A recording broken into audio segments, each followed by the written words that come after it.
As a leader, it's very important to understand the very small distinction, but drastic difference between teamwork and collectivism. Teamwork and collectivism. Yes, I'm going to kind of use my own definitions of this based on the way that I see things playing out in society today. But I want you to go back and dig up the meaning of those two words. Go back as far as you can find the oldest meaning of those two words. And let's kind of talk about collectivism versus teamwork. Welcome to Leading Leaders Podcast. 5-minute videos, 5 days a week. Not being a dictionary scholar myself, and I honestly haven't looked up the word today, collectivism, but the general concept as I understand it, I'm asking you to challenge me on.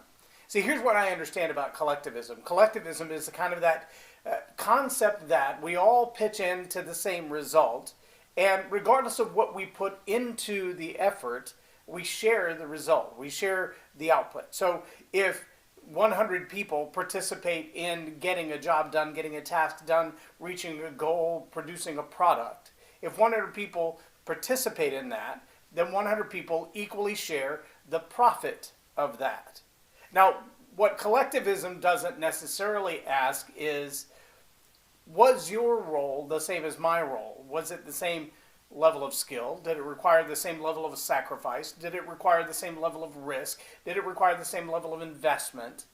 Could you have done my job if we just simply swapped places? Because the implication at the backside of collectivism that we all share the profit equally ignores the idea that everyone contributed equally to this success. Let that sink in for a minute. See, one of the things we know about teamwork is that teamwork understands we all have a role to play, and those roles may be different.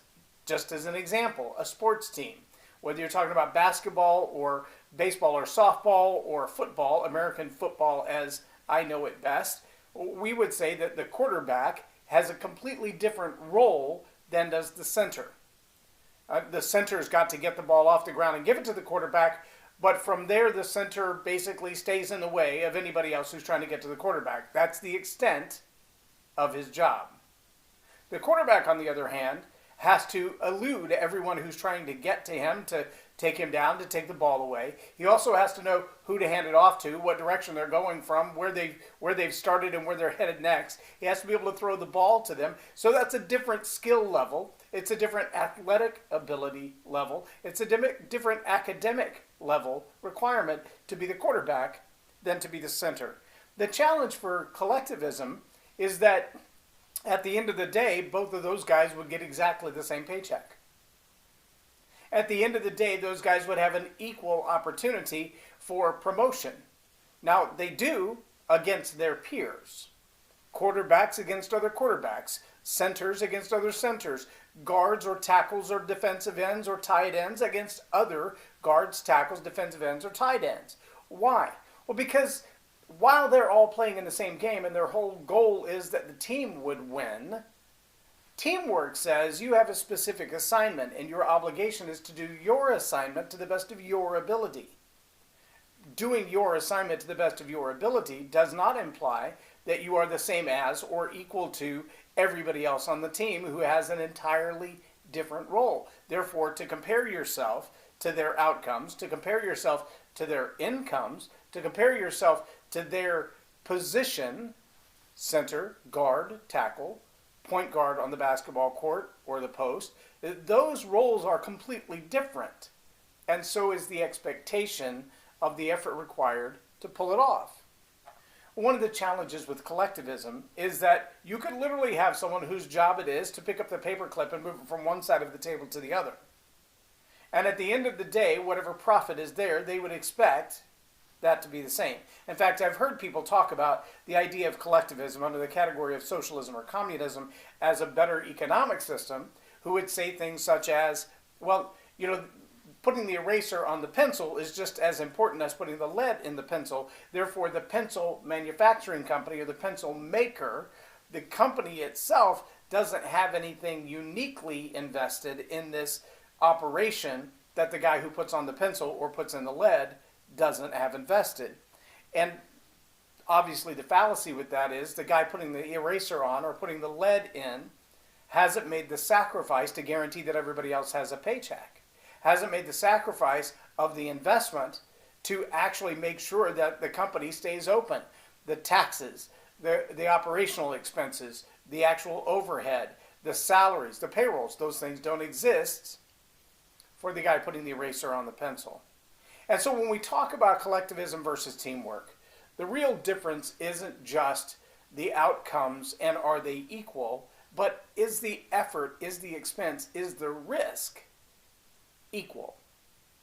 Yeah, everybody else can start with the same opportunity. The guy putting the erasers on, maybe a week from now, he buys his own company. Maybe he builds his own pencil factory. But for now, his sacrifice, his investment, his risk, his knowledge, his education includes erasers on the ends of pencils. All of the other risk and expense is borne by the entrepreneur, by the business owner. All of the different levels of education and knowledge and wisdom, those are shared among other people, each who have different roles, each who have different incomes, each who have different investments. Teamwork says we all bring what we bring to the table to look for a successful outcome, but we know that what we bring to the table is not equal. What we bring to the table is not the same as everyone else. And because we invest differently, we expect different levels of income and different levels of outcome. Now, maybe that's a little bit of a grotesque description.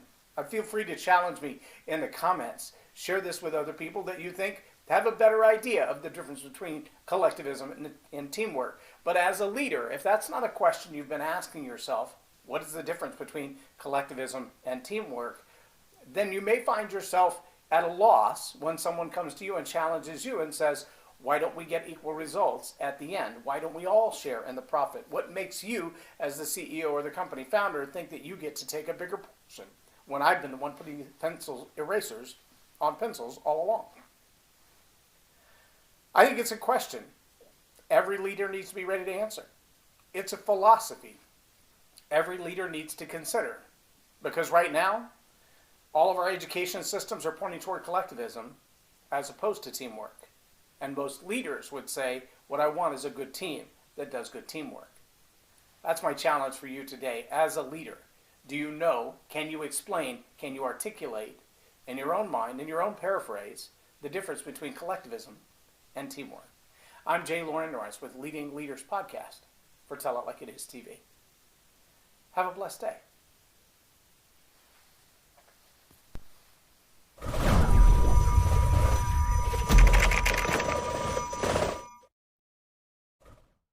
Subscribe now for our extensive video library of leadership lessons promoting faith